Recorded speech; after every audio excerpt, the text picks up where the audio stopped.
All right, so when we're looking at the concordancia, welcome to Mishlei. The date of the class is the 15th of December.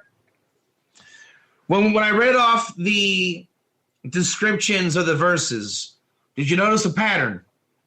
Anybody notice a pattern? What was the pattern? Yeah, but there's a deeper one. There's a more geschmack pattern. You're getting there, Loretta. Loretta's almost Loretta's closest. Loretta's just about there. That Navon discernment is able to understand, comprehend, discern, aware, alert to what is ahead on the path. How do you guys like that? That's it. So here, we're going to do our premise. Ready? We're going to take that understanding, because I think that is now the most up-to-date current model definition of Mishlei, 1 or 2. You are on a path. Your job is to be able to see the path coming like, it's like a video game, right? You got to start realizing there's your Mario and there's just things coming on your way. It's that simple. And you cannot stop the path. You can't stop going. You can't stop things from coming at you. You are just on a path. Depth perception. It's very funny you say that. When Reuven was 5, and, they make it like every kid has a disorder, but it's not true. There's kids. They said, Reuven didn't understand the classroom management, right? When he would come into class, he wants to hug the teacher. Every other kid was better than Reuven because that's how the schools are. And they knew better to sit down and wait your turn. And we do this and this in our kindergarten, right? We all know that story, 1 or 2. So the psychologist told me Reuven didn't understand depth perception, right? Yes, Reuven, we will hug each other in about 20 minutes from now. But first you sit down and you hang up your coat and you fold your hands on your desk and you raise your hand. It's all in kindergarten. And when I call on you, then you can come and give me a hug, right? We all know this story? So we're going to do the hugs. We're going to do that. But you got to wait like 10, 15 minutes of depth perception. You got to be able to see, right? Before the hug comes, hang up your coat and sit down quietly. And the psychologist told me those are life lessons, that Reuven had to learn life lessons. He wasn't hopping life. So I took notes. So I thought it was really interesting. I disagreed with the fact that it was a 5-year-old kid. All right. But as a principal, that a 5-year-old kid has to know Mishlei, I thought that was pretty incredible. Just the concept, right? Because even though I don't think Reuven is dysfunctional because he didn't do that, all right, but there is a concept, right? That some kids had as skill. They knew, sit down, fold your hands, raise your hand, and then, you can come give me a hug. That's a skill of life of depth perception. I call it, fear factor. The kid was so probably afraid his parents would beat the out of him if he got in trouble, but we don't talk about that. We just want everybody else to feel bad. But anyways, the point is, Travis is right. Depth perception. You gotta have real depth. So if Travis comes and insults me out of nowhere, right? Again, it's Morpheus with the phone, and I can choose to fight Travis, or I can choose to have depth perception and wake up, become literate. What's he saying? Where is he coming from, right? Because it's God's whipping stick coming onto me. Maybe I'm meant to be a whipping stick to beat up Travis, right? God, and I am being put on his path. So whatever the story is, I got to get my perception correct with proper depth. I got to see through the soul to understand, why is there an encounter? Is it my job to beat him up? Is he beating me up? Is it a misunderstanding, right? What is the problem? All the more so when it's good tidings, right? We don't have to challenge as much. If the Gevoras are sweetened up, and then it's just a sweetened experience on the path. So it doesn't always have to be negative. But even still, if it's positive, Travis is excited, he got a job promotion, right? I should not be moron man or illiterate man and say, that's nice, Travis, go away. I got better things to do than hear about your good fortune, right? You should have enough seichel and awareness that if Travis is so excited to tell me about his great job promotion, then God is trying to get me a message. There's something he is trying to tell me that is only going to help me, right? And if I put him off, what I'm saying is, Travis, if this is, by the way, for those of you that heard the Malcolm class in the temple, I'm now quoting from that class. If I'm not interested in Travis on my path, what I'm saying is, Travis, you are a nuisance, and can you please stop being you for the next 20 minutes because you are inconveniencing me, and I'm going to exploit you, and I want you to stop being you. And I want to believe that I have actually made you stop being you, and then what that does is my soul then is inflated with ego and imagination and believes that I am actually God because I have stopped the Shefa, right? I have stopped the Shefa. Brian, welcome. I've stopped the Shefa, and now Travis is getting resentment in his heart, and he is pretending to not exist. He's placating me. I believe I am the master here, right? And now the next time I meet Travis, I'm in for a long surprise. I'm in trouble, right? Because I believe now that I am his master and superior. And until my soul apologizes to Travis, his soul has a reckoning on his soul. David Katz treated us this way. He owes us this much. That's the nature of the soul. It documents everything. It's divine, right? It's an angelic quality. So if God then puts me back on Travis's path and I say, hey, man, I'm really sorry. I was really not in a good way. I was illiterate, man, and I shouldn't have done that. He says, hey, I figured as much. You look stressed out. You had a lot of on your mind. And I decided, I didn't want to bring it up. Now we're friends. We did tshuva. It's a happy tiding. And now I got rid of my klippa. I can hear Travis. He can hear me. And we're going to get the message and Shefa from God. Can I get a 1 or 2? But if we don't apologize, we don't embrace, and I don't do tshuva, right, then it's a big test now, right? Because now I got a big klippa. And Travis has a big challenge. Does he now? He has to use his free will. He is Neo, right? Is he going to beat me up? Is he going to get me to see his side? Does he now want to subordinate me? Is he going to go God on me? It's a question. See, I got the ball rolling by abusing Travis. Now we have a problem. If I'm not willing to make tshuva, I don't see my wrong, and I'm just, blind on my path, beating people up, now it's a question. He has a big question. Should he write me off? Should he write me off and then not give me a chance to do tshuva? Then maybe he's going to punish his soul. So Travis needs to, that's what he did. That's it, Travis. That's what he did. Remember? That's exactly the point. That is Mazel 101. Travis, you brought up the case last week that you met up with your friends and they want to take your car for a spin. Remember this? And you really didn't want to give in. And they were like, come on, man. And there's a fight brewing and you had to stop and meditate. Remember this? I mean, 1 or 2. This is what we discussed. You had to stop and you had to meditate. And even though I'm giving you the grill, I'm giving you beef, all this stuff, you got to his bone and noose. You got to focus and meditate and wrestle and rise to the challenge, the samurai warrior thing we said, right? Don't be abused. Don't be affected. You cannot dwell on anything. So that is mazel. That is good mazel. That this just ran right into that. So you got this mazel. This guy just keeps coming on your path. Because that's how this discussion came about. Now, how are you going to deal with it? You got to deal with it. God just keeps putting you on the path, and for whatever reason, you are not ready to cut the cord and say, get out of my life. So your soul recognizes a tikkun here. And all it is you got to meditate to know what to do, right? That we said, I remember it's getting full recall here, right? That your soul will recognize the wisdom of what God is doing. Do you remember this, Travis? You'll start to see the wisdom that's there. It's all you got to do is see the wisdom, and you'll know what to do. And so, right, your illiterate man is just unaware of the wisdom. Does it really matter that I'm here to beat you up? Not really.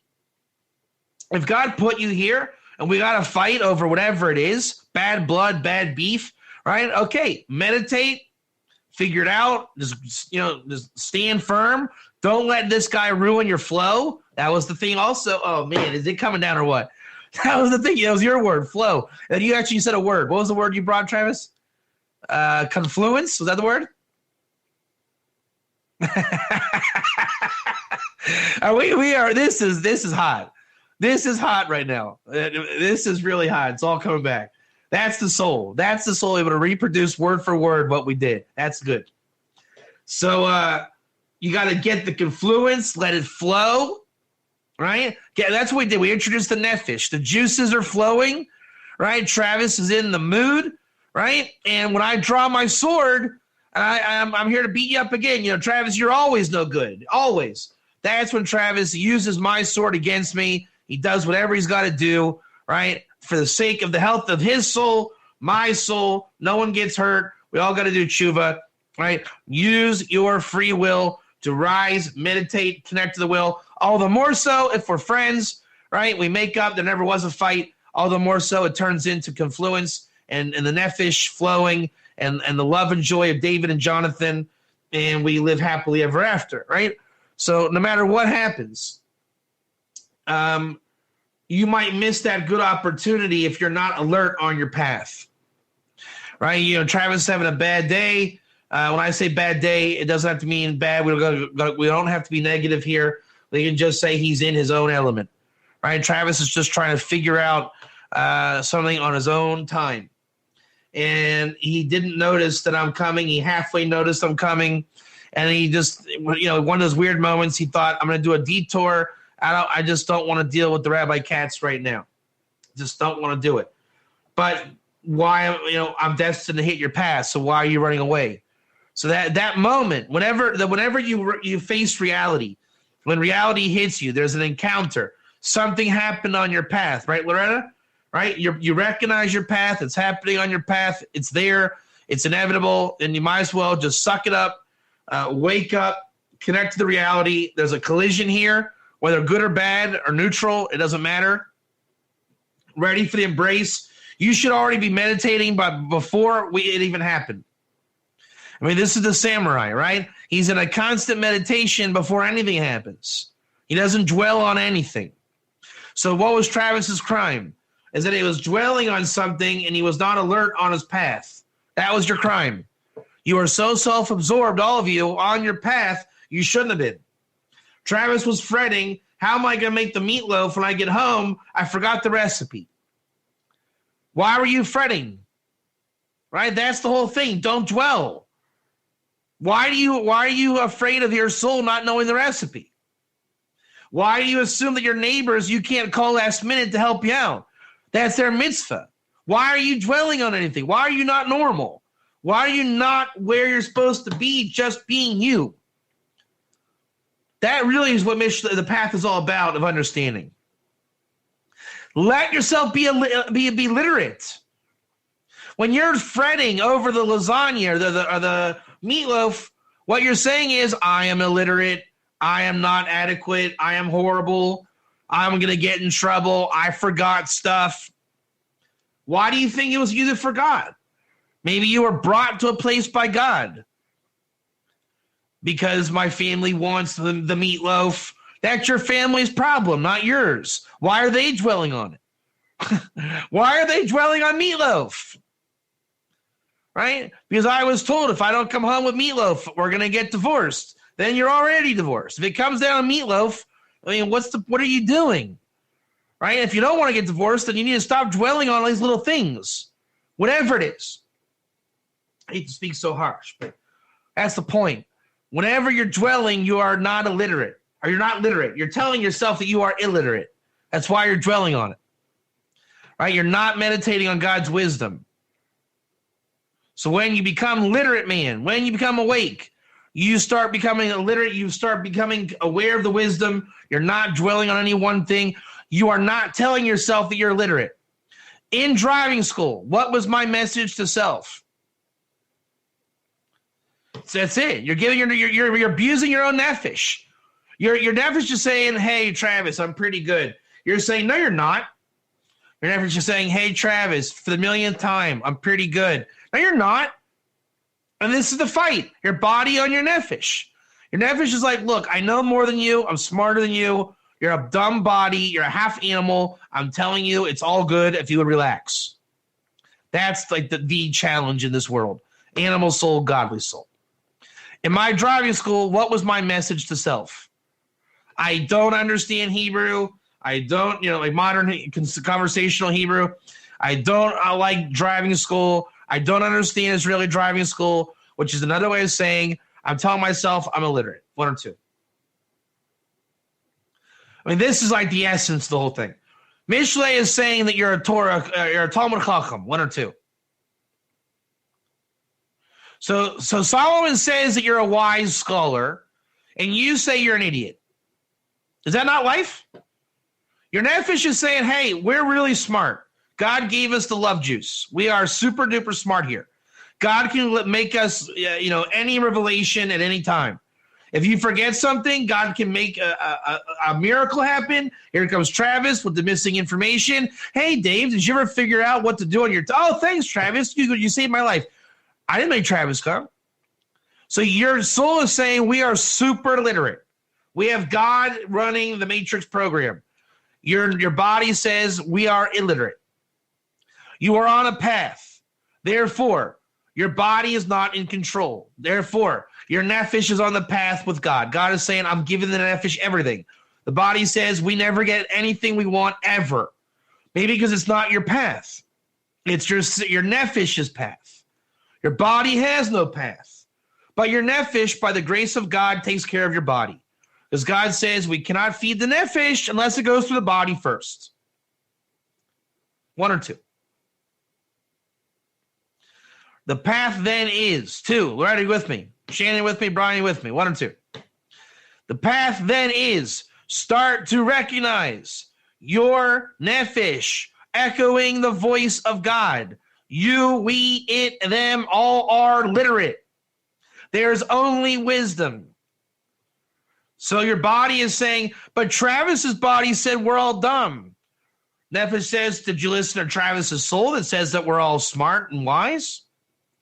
This is the conspiracy, the animals versus the souls, right? The base versus the enlightened.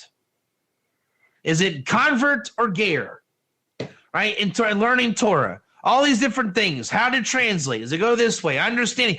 What is discernment? Being able to discern meaning or content this way or that way. Sometimes it is convert. All right. With that said, we're ready to go inside. What verse is it going to be? What verse is it going to be? This is the last verse in discernment. 1925. What is that? Let's see here. Where is the... Where is that? Navon. Why? Why do you want that one? All right. I hear it. If we have time, I want to do one of my own too. I want to do 23-1. Maybe. Hold on 1 second. Yeah. Can you guys remind me of this? If we have time after Travis's verse, I want to do 23-1. 1 or 2. All right. Write that down, please. Also write down Mishlei 20:24 and Mishlei 28:5. And that's it. All right. We're going to end with those. All right. Here we go. All right. Wait, now, what was your verse? 19:25. All right. Brian, you with me? 1 or 2? Brian? Yep. All right. If you can grab the microphone. Mishlei 19:25. Yeah, this is a good verse, Travis. You're right. This is real good. 1925? Yeah, go real slow. Sounds good. This is from King James. Yeah. Smite a scorner, and the simple will beware. Will be what? Beware. The simple will beware. Okay, good. Yeah. And reprove one that hath understanding, and he will understand knowledge. All right. So in my own research that I've done recently, this word, Travis, this is for you. You're speaking about the language of the verse. See the first word, lates, lamed, samich, sadik, lamed, sadik, lates. I'll tell you what, again, this is something I researched on my own just about a week or two ago. I'll tell you what it is in its antonym form. Ready? I'll tell you what it isn't. Lates is not industrious. How do you like that? So when it says lates or latesonis in Mishlei, it's the type of person that is not industrious. How many of you guys know what industrious means? I had to look it up. I urge you to look it up on your own time. Right? It means someone that gets it done. It doesn't mean industrial. Right? It's someone that it's just getting the job done, right? It's in wrestling talk, I remember there's an interview of a guy. He said that one of the wrestlers of the team, they needed a pin. A lot of times in wrestling, you need a pin to make team points to win the match. So the star, it comes down to the star wrestler. If he gets a win, it's not enough. He's got to literally put this kid to shame and just put him out of his misery, right? So the team is going to be really upset if they lose the dual meet because the star guy gets like a 5-4 ride-out victory, 1 or 2, if you know what I'm talking about. Right? He just rides it out and gets a cheap win. He won, but, he did not win one for the team. That's a lates. He's a lates. The alternative is the coach says, look, Brian, we need you to go out there and get the pin. All right? Enough of this guy. Brian goes out there and just gets the pin done.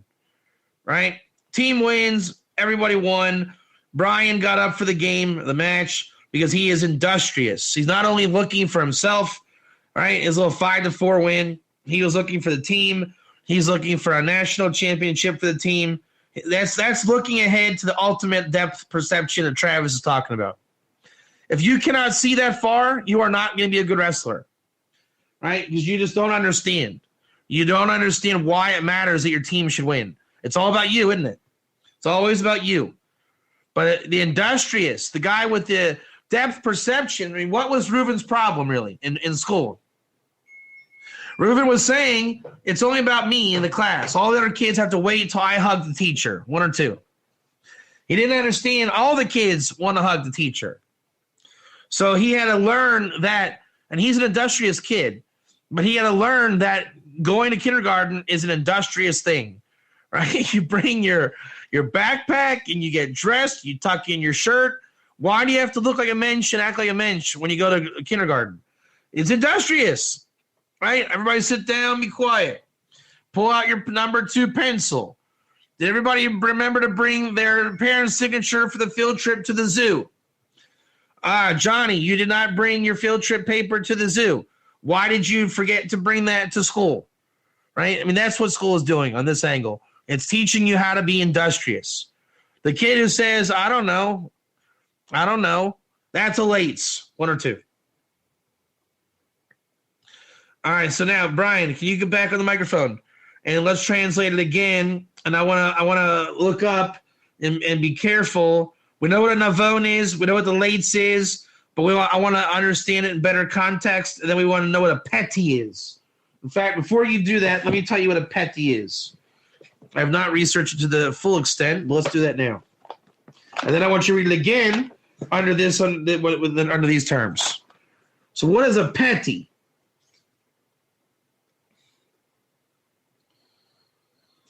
Petty. Remember, Mishlei is telling you who's on your path. That's the whole point.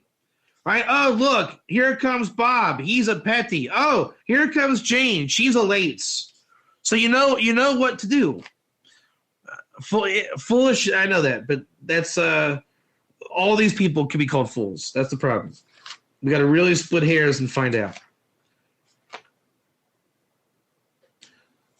You know what? I'm going to use the Aramaic. 1 second. 25. 45. Lamakana Timche Vishavra. Hold on. Hold on a second. Hold on. My friend Amno, the videographer, likes to get these definitions real clear. I think it's someone who is someone. Yeah. Here we go. Someone easily persuaded, gullible, credulous, inexperienced. There you go. All right, easily persuaded. He's a rookie. He can be hazed. I want to be afraid of using that word innocent. Innocent in Hebrew is tam, which can mean a bit of a different connotation. I want to say this is I don't want to say anything yet. That's what I'm saying. I don't want to say anything yet. Brian, can you take over the mic here? And we understand now the Lates, the Petty, and the Navon. Let's try to figure out who these people are as they all hang out together. Go ahead. Verse 25 again? Yeah. Smite a scorner. Wait. I'm going to challenge you, though. Don't say scorner or Petty or the Navon. I want you to translate it using the key, whatever you're using, but substitute for the words, right? For the Lates. I want you to say, because I want to hear it coming back at me. The non-industrious person, the gullible person, and the Navon. Just say Navon. So those terms. Go ahead. Go slow. Okay. So smite the industrious person. Non-industrious person. Go ahead. Non-industrious. That's right. So smite the non-industrious person. And the gullible will beware. And the gullible will be aware. Mm-hmm. And reprove one that hath understanding. The Navon. Okay, the Navon, yep. And he will understand knowledge. So you know what? I heard two secrets here. How many secrets did you guys hear? What secret did you hear? This is our covert Navon study group. Travis, take the microphone if you can. I heard two secrets. Anybody hear my secrets? I don't know if I did specifically. It almost sounds like to me that this is speaking of one particular point and a particular path for that path. It's almost as if the Navon, the Petty, was once a Lates and now comes to sort of a Navonic consciousness and sort of... Exactly. That's right. When I strike the non-industrious person, who became aware? The gullible guy, right? Right? So I beat up Lazy Bob and gullible Sue realized this, and she said, I get it. One or two. So God beats up Lazy Bob, and next door neighbor Sue is now aware of how life operates. Here we go, Travis. Here's part two. When you reprove or rebuke the Navon, righteous Ted, right? What happens? What happens when God rebukes righteous Ted?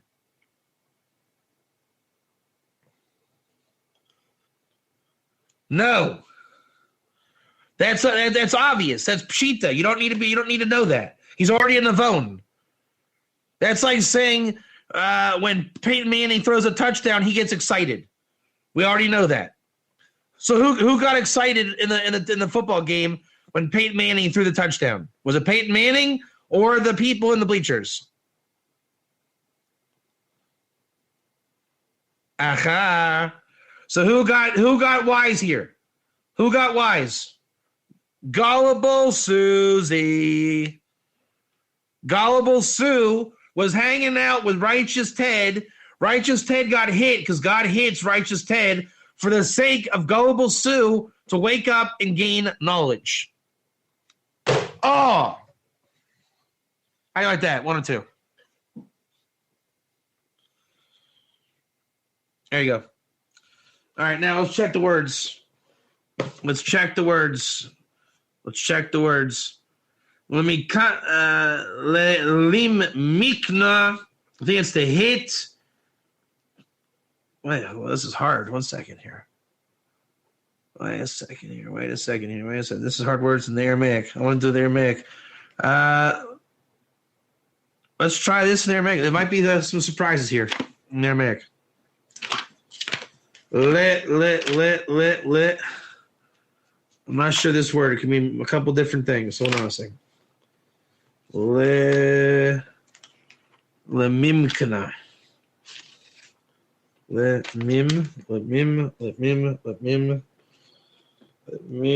No, there's no such word as that. Timche v'shivra misarim v'aches l'suchlos. How's that right? Lates taka pesiyarim. Lemikna timche. Timche is the hit. V'shivra mitarem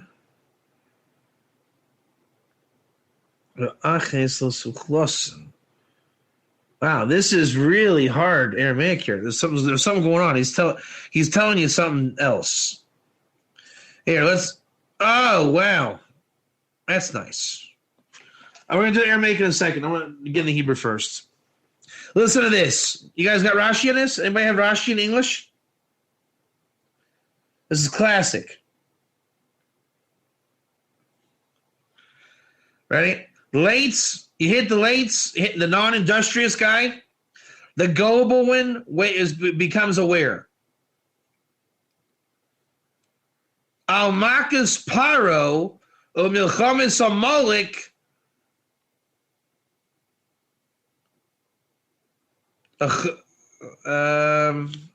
Hakim Jethro.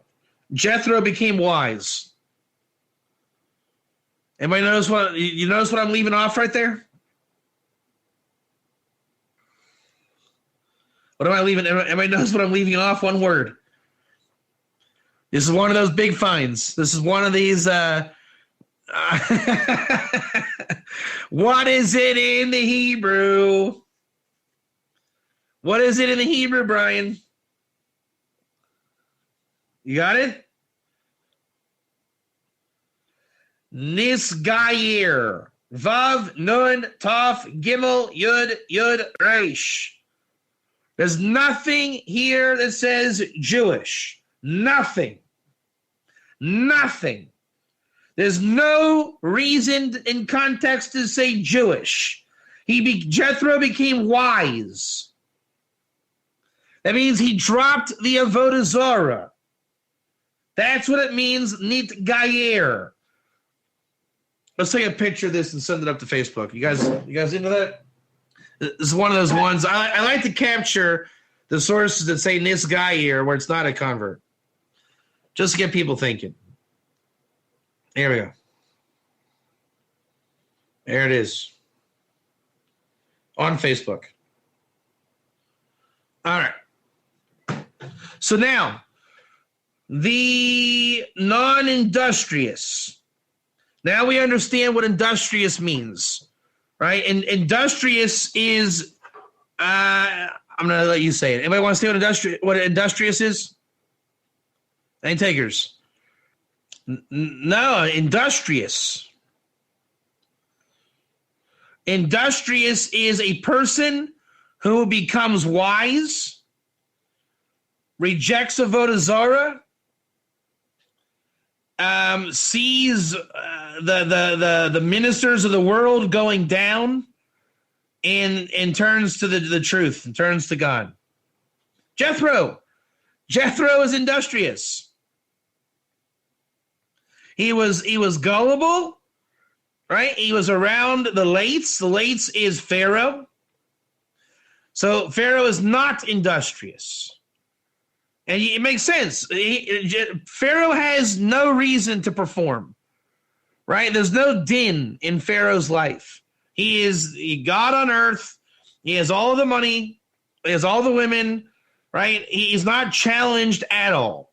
So if you come on Pharaoh's path, right, that's one of those exploitations, right? He is God over you, one or two, right? He's going to exploit you, and there's no way he is ever going to listen to anything you ever say, one or two. He built the palace. He owns the palace. You are not enlightening him. Don't ask him for favors, not because he's lazy. See the difference? Pharaoh's not lazy. That he is not.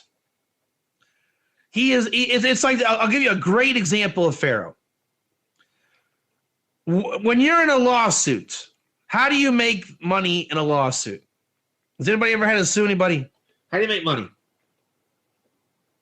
Assuming it's all kosher in terms of the details and you have a good case, you have to compile data, right? Let's say your former employer did not give you workman's comp, one or two. And you go to your lawyer and you say, hey, they owe me $5,000 of workman comp, one or two. Don't you just want to give over that? Don't you want to leave your lawyer now and say, okay, can you now get me my $5,000? All right, you take even, let's say, $1,000. Can I have my $4,000, please? Isn't that what we want to do? One or two. In reality, what happens? He says, do you have your pay stubs? And you say, oh, dude, no, I don't. I threw them out. One or two. How many guys have been there? Right? And he says, okay, can you get those pay stubs for me? And you say, oh, well, yeah, I guess so. You guys ever been there? Were you at that moment, right? And then he says, okay, so you get me those pay stubs and we'll do it. And you're like, can't you just do it? You're the lawyer. Can't you just call? So the bottom line is, in a theoretical world, how do you win your lawsuit?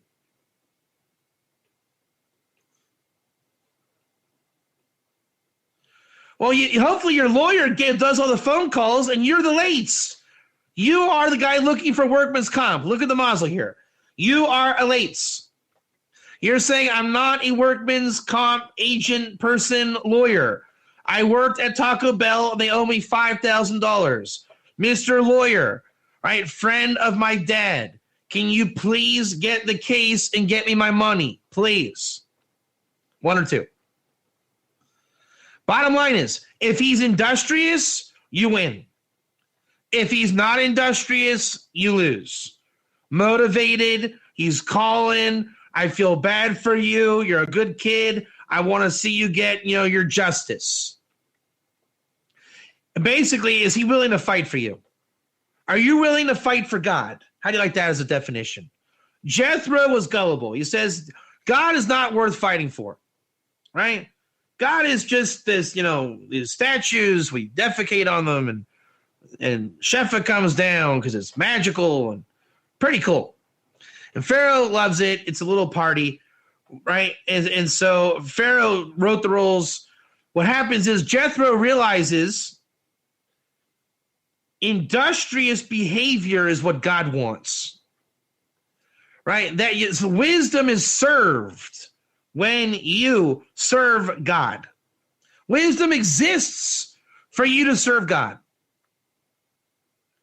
That's industrious. You're serving God for the sake of fighting for God. Why? Everyone asks the question on Facebook, why are the Gerim fighting so much? Right? What are we fighting for? Why are we making memes and messages and congregating? Why? I hate to say it, Brian, I'm sorry to put you through this, but I'm going to do it. Right? The Noahide is a bit of shtickle lates-ish, okay? It's a shtickle lates. They're not fighting for anything. They're happy to just have what they need. The Ger is fighting for God. The ger fights for God. That's what ger is. And what is the proof in the pudding? Jethro. What is the proof in the pudding? Jethro becomes ger. Man, you don't get more spot on than that. Ger fight for God. Look at the verse in Rashi. Jethro became ger. Wisdom, fight for God, industrious, not elates, becomes ger. There's your definition. You can quote me on that. What is a ger? It is an industrious, non-lates, fights for God by seeing Pharaoh's armies being brought down. I mean, that is redemption in a nutshell. There we go. All right, so that's Rashi. That's a good verse. That's a good verse. All right, Mitsuda Sia, what does it mean to become aware? If Jethro is just kind of gullible, we're going to use Jethro for the rest of the class today. Jethro's gullible. He's an idolater, right? He doesn't take anything serious just because there's probably nothing going on.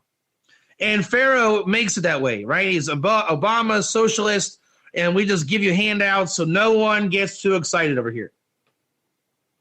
But when the big guy goes down, Jethro wakes up. What happened to Jethro? Yaram, Meloshin Arma. I want to look that word up. I want to look that word up. I want to look that word up. Aram. It can mean a room, which is cunning. But that wasn't how you said it in the English. So I want to see if there's more than one definition. A room, cunning, shrewd, crafty, wise, accumulated. So I think we can say that that's called you guys ever hear the expression, I get gear? Yeah? So this is where it comes from. Right? The people on the sidelines that are watching, when we use the cliche, are you getting it? Are you getting it? That's what it means. So when Pharaoh, oh man, this is brilliant. Mazel tov to you all. Mazel tov to you. We have now answered the question. How do you get ger? When Pharaoh, the lates falls down, there's a ger in the world that got it and became industrious. Game, set, match. How do you guys like that? There's your answer. How do you get ger? You got to look for Pharaoh to be brought down, realize that you're gullible. Then that's where the wisdom hits. That's when the juices flow. You got to be in position. You cannot say, I deserve to be wise and I'm going to be wise. You got to be in position. Identify Pharaoh by identify the lates, non-industrious. Watch the lates come down, and then your gullibleness will go away. You're indoctrinated to God's wisdom. You got gear. You now have what to fight for. You accumulate it. You're getting it. Yes, he was. And that's how he became victorious over Adam. He was basically watching Adam the lates. He was sleeping in the garden. Am I wrong? Adam fell asleep. Pharaoh went down. And next thing you know, the snake got the whole deal. Right? The gullible guy who got duped into the tree of knowledge himself, he says, oh, now I get it. Now I get it.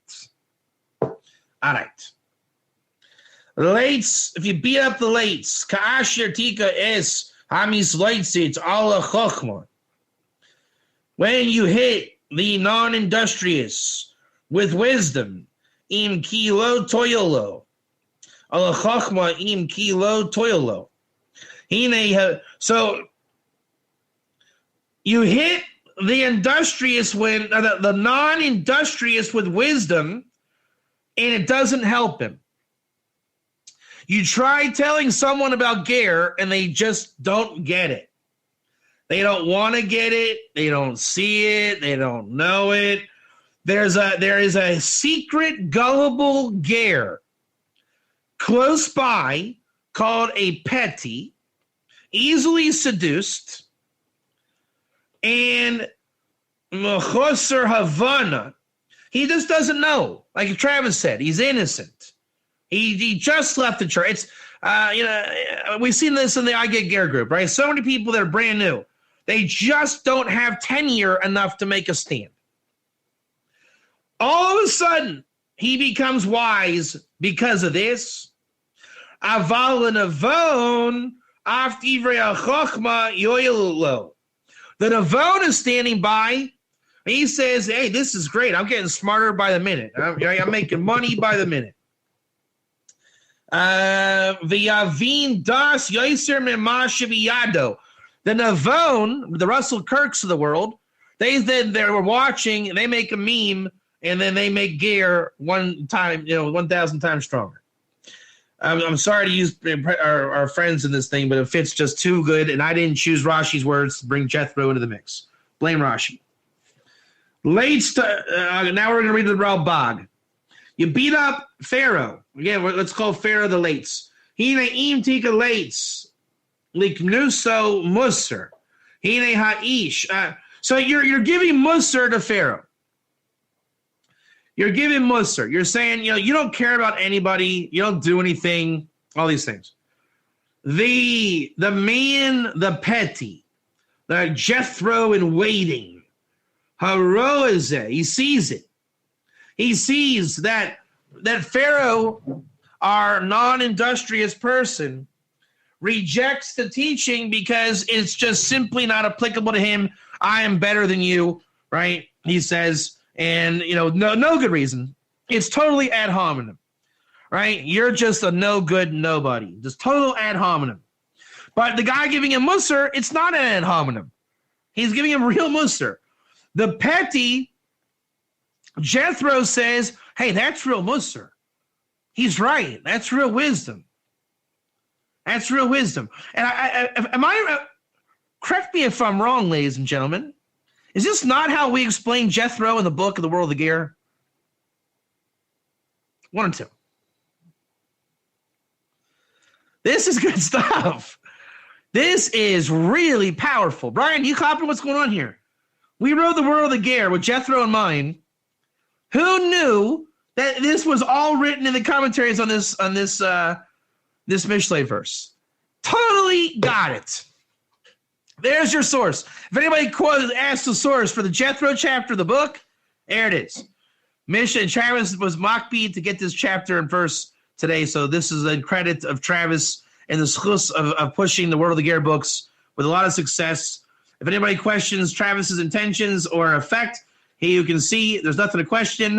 All right, he saw Pharaoh go down, and he is now living out Mishlei 1925 by his fervor to do this verse.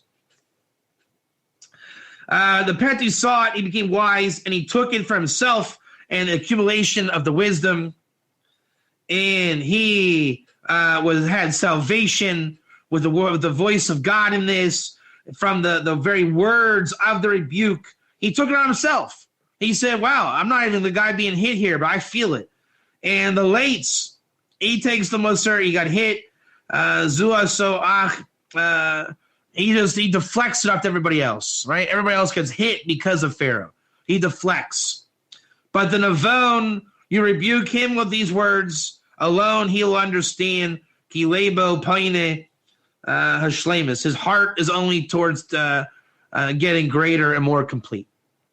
So as the Navon grows, he strengthens Jethro. So when Moses saw Pharaoh go down, Moses saw the rebuke, and he said, wow, God is great.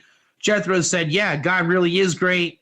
And then when Jethro came and talked to Moses, we can understand that Moses, realizing how great it was to beat up Amalek, made Jethro all that much greater, and became a strong gear and Parshas Jethro in his name. 1 or 2.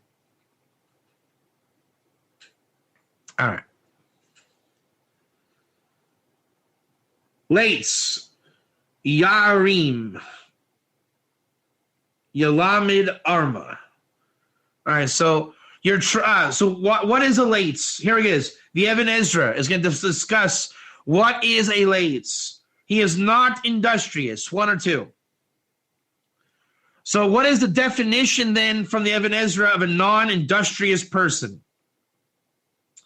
He's the guy that everybody wants to give wisdom to. I mean, this is painful. Is this not Facebook 101? Look at this. He's the guy that everybody wants to give the wisdom to, and in the end, he doesn't get any wisdom. There's a secret Jethro on the sideline getting the wisdom, and all the Navonim grow at the same time. So the industrious guy is the one who's out for the wisdom, and in the end, he rejects all wisdom. I know it. This is fantastic. For now on, just quote Mishlei 19:25. Right? Whenever anyone discusses Ger, just tell them Mishlei 19:25. Done. You can identify the Lates, you can identify Jethro, and you identify the Navon. Period. There's always a guy looking to get smarter. There's always the Lates reflecting everybody, telling about divine code. And, right? And then there's a Jethro waiting, trying to figure out where to go. He gets the wisdom, becomes a Ger, right? Next thing you know, he's making memes. I mean, it's good to know that at least we're not on the shallow ground here. Apparently, this is a precedent in Torah history. Coming out of Egypt was the precedent, which is a very apropos for today. V'hochiach Musar. Right? You beat up the Navon. You beat up the Navon. Musar al yedei Yisurim. So when you beat up the Lates to give them wisdom, what does the Lates do? Who's the late strike in the Facebook thread every single time? The Navon. So the Navon, that is God's whipping stick on his head. And he has to realize it's Musar. Right? God is making the Navon smarter by putting the Lates on the path, Loretta. Here's your path. Right? The Navon is on the path with the Lates. And you're going to want to give the wisdom to the Lates. The Lates will deflect it all. And he's going to hit you, the Navon. And you're not going to know why. But you will somehow get smarter out of it. And there's a secret Ger waiting there. And he will see the Lates look like a fool. And they will have respect for the Navon. You just made Jethro a Ger. Jethro and Moses got together. And more Torah came down. Can I get a 1 or a 2? All right. The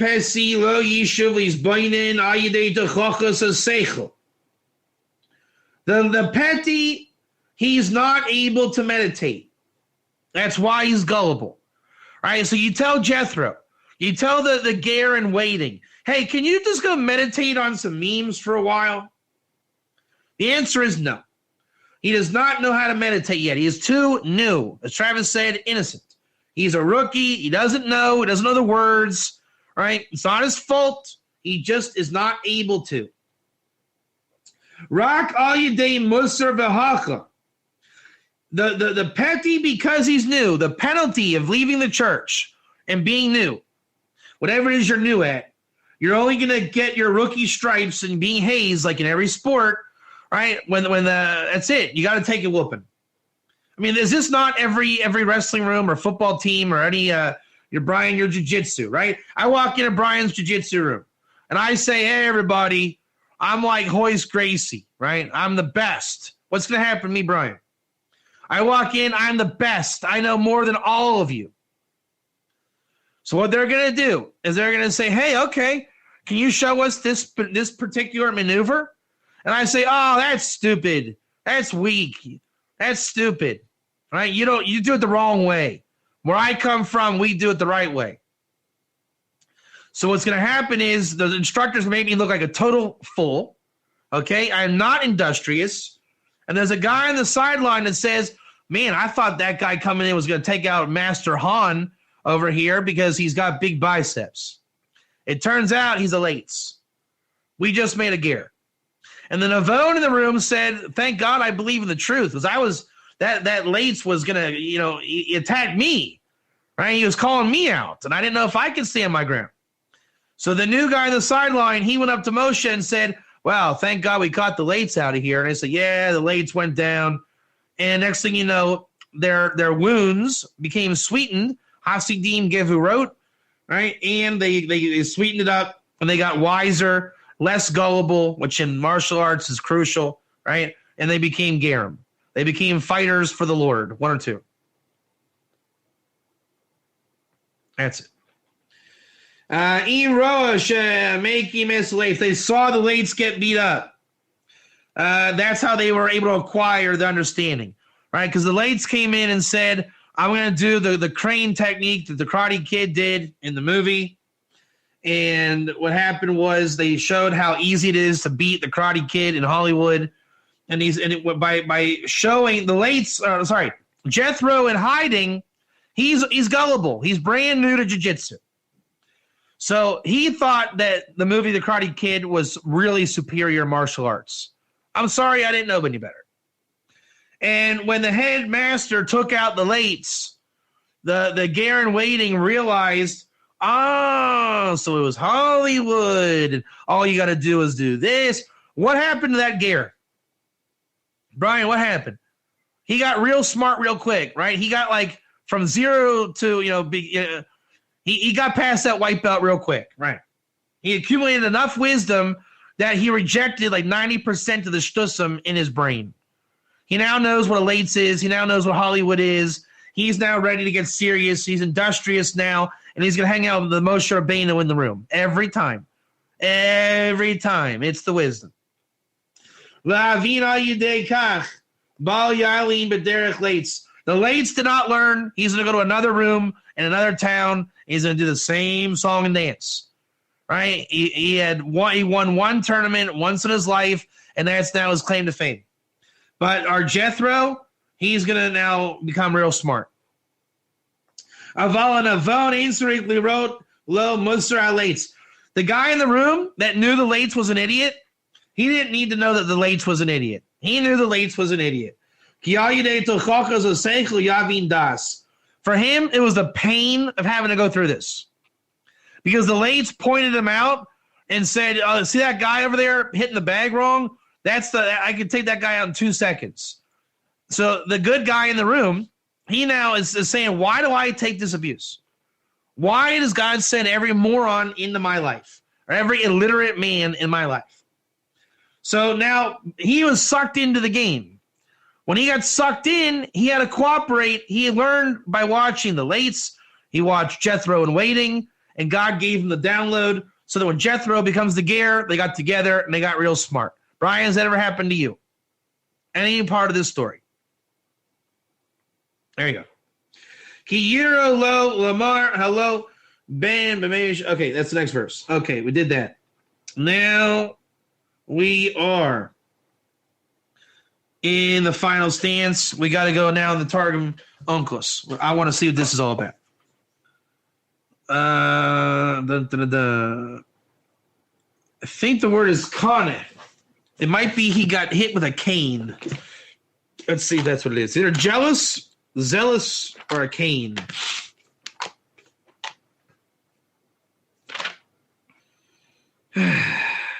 What's that word? To suspect unfaithfulness. To provoke. There you go. There you go. Hey, it's all this is all the same word. This is the beauty of the Aramaic language. The word for cane, like lashes with a cane, is the same as jealous and zealous. Do you see why they use the Aramaic in a beautiful way here? See, it means to hit him with a stalk or branch. See what it is? Why are you hitting the Lates?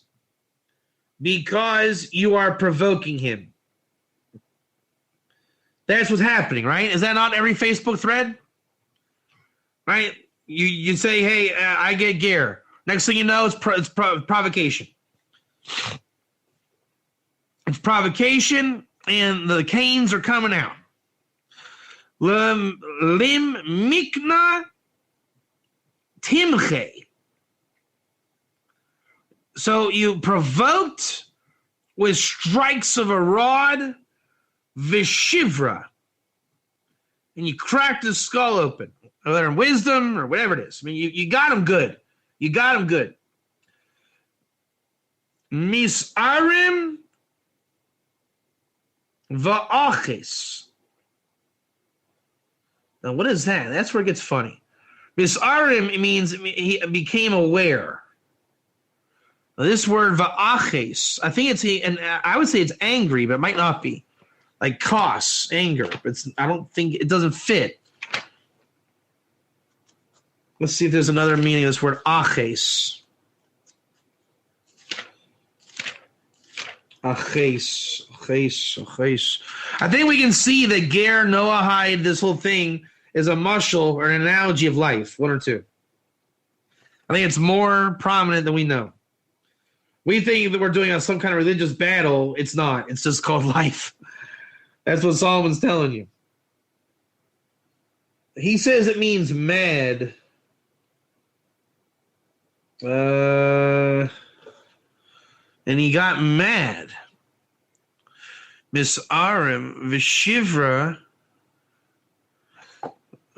Strike. Wait 1 second. You struck him. Shivra misarim v'aches l'suchlosin. This buy-in. Yeah, this is really weird. I think the Aramaic is taking a different approach. He's not calling anybody out by name, which is very interesting that he took the liberty to change this. You provoked with a stick and you hit him and you broke him. It accumulates awareness. That's why you're doing it, right? Why am I beating you up? I want you to become aware. When he goes to buy shampoo and he did not buy her favorite shampoo, why is she mad at him, Loretta? Why all of a sudden over shampoo is she so mad? Loretta, are you with me? Shannon, you want to fill in the blanks in this one? When he messes up the shampoo, honey, can you buy my favorite shampoo? And he comes back with the wrong dodgy shampoo. Why do you have to get so mad? 2, you believe he should have known. I'm going to go a little deeper. How about you want him to know that he should have known? To make him aware. Mis'arim.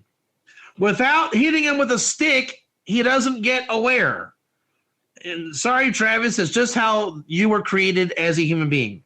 No offense, right? It's how God made the world. Strike your son with the rod, or don't withhold the rod, he will go on the right path. It's not that we hate each other. It's just that to make someone aware, you have to hit them with a stick.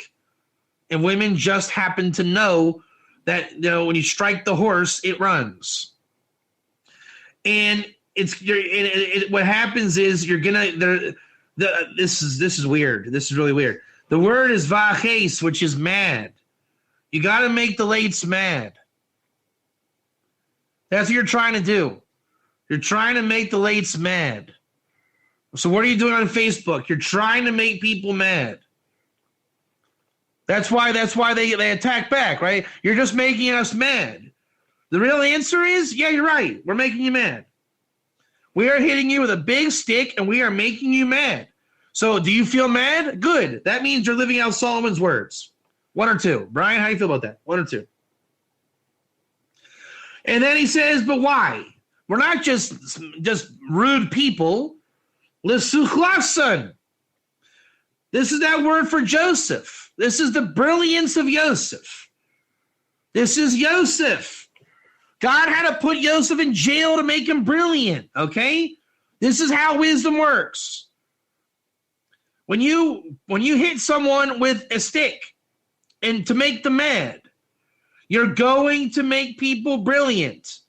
Guess who the brilliant one is, Travis?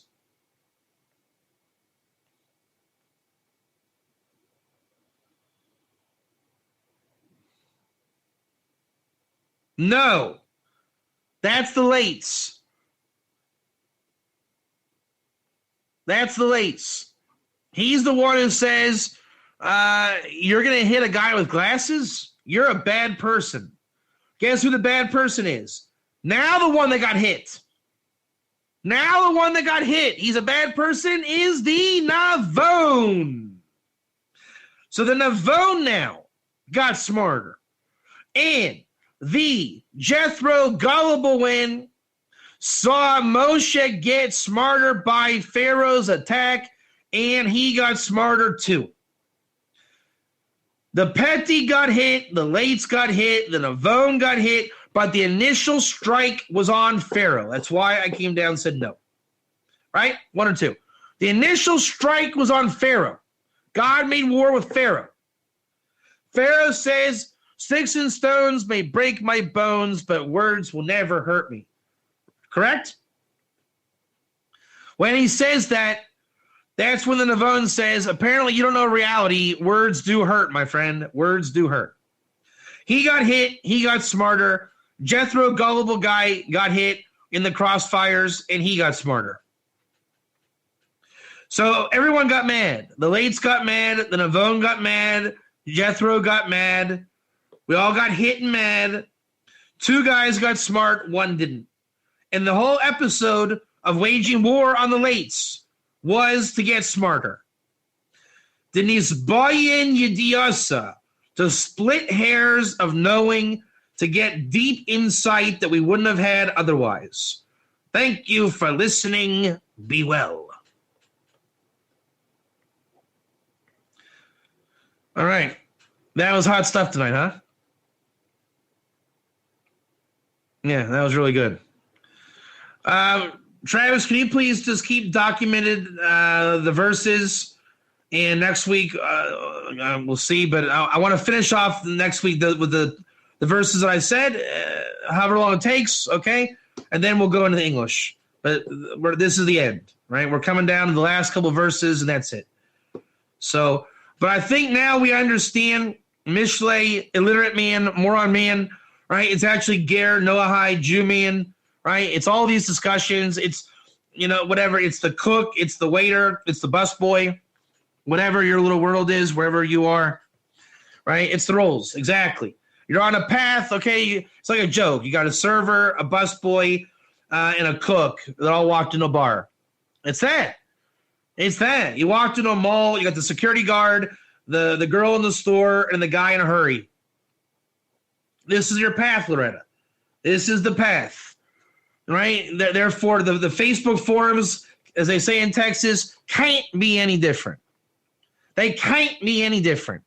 A guy got Ger. He's going. You can write this book with your eyes closed. There was once upon a time a guy who got Ger. He insulted a late Noahide. Then Noahide got angry and he deflected the blow. The Navon got upset and smarter, and the Jethro, the Ger, was made, and they all lived happily ever after. Amen.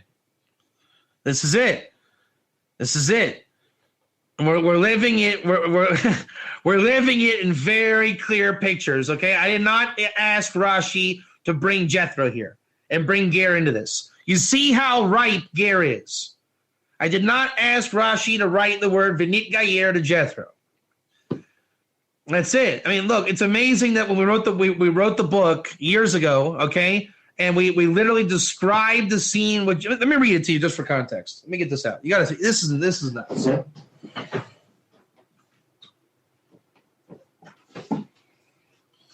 All right, where's Jethro? The World of the Ger, on sale now at gergear.com. The Legacy of a Ger, page 87 in The World of the Ger.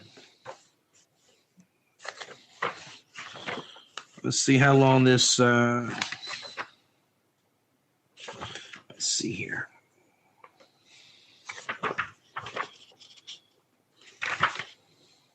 Hold on. Does anyone know where this is in the book? I remember reading this very recently.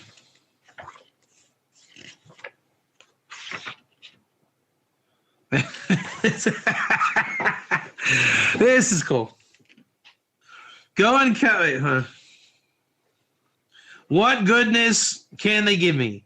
I have no use for material riches. I have seen honor, and ultimately it means nothing. But as an Israelite, I would bask in the light of the Shekhinah. I would receive an exalted new soul. That would certainly benefit me in the eternal world. On the other hand, if I do not return to my kinsmen in Midian to teach them faith in the God of Israel, they will be lost in darkness and impurity forever. Jethro had to make the choice between good and very good. It is written, and God saw that out that he had made, and behold, it was very good. Until that verse, towards the account of creation indicates that everything God saw was anywhere was good. Now at the very end, God saw that it was very good. The difference between good and very good is that very good includes evil. Since this verse comes to include the entire creation, there's evil in it. But he calls it very good since the evil is also good, for it includes the evil inclination in man and the dispensation of punishment. Even these are good, as King Solomon wrote, to everything there's a season and time for purpose under the heaven. And the fact, okay, he's just explaining that. Remaining with Moses, becoming a Jew would have been good. But Jethro saw his return to Midian and to his family as very good. It included evil because Midian was a place of great evil, and he failed to teach his family the faith in God. He would have lost everything. In the end, Jethro realized if he stayed with Moses and became a Jew, he would primarily be serving himself. But if he returned to his family, he would be serving God. And he said to Moses, I will not go forth with you. By taking this course of action, Jethro transcended his nature and bonded with the Lord, the God of Israel. This came to Jethro only through self-sacrifice, Mesiras